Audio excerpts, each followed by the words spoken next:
guys, first thing I wanted to say is happy Easter and happy lockdown. I'm currently out in the garden and taking some advantage of this sunshine to get you some video shot.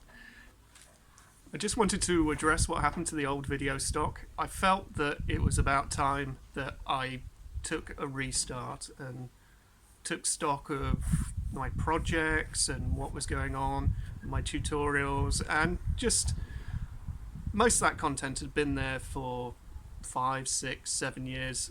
It was time to have a clear out and restart this channel with some new and fresh content.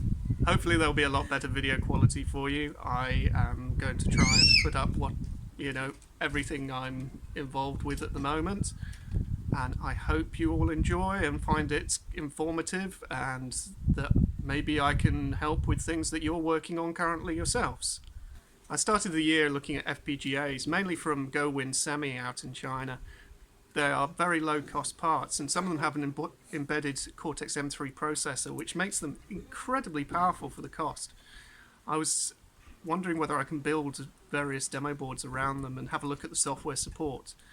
This kind of led me into how can I create a programming tool or a JTAG tool that's low cost. This has led into the simple JTAG programmer based on one of the microcontrollers from WCH, which is the CH552.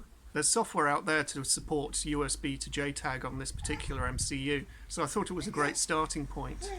And as I dug further into things, I suddenly realized I know very, very little about system architecture, and this is what has given birth to the current project I'm working on, which is the simple MC6800. Now, I'm really excited about this project because it's really guiding me to how system architecture is built up from the ground up. Now, the MC6800 is, well, it's one of the very early 8-bit processors, which seems to be still available in one form or another. It was used in both in the UK in the Dragon 32, in the Vectrex home game console, and nameless others, a lot of pinball machines as well. So I'm having a look at seeing whether we can, whether it's possible to build a very simple system from the ground up.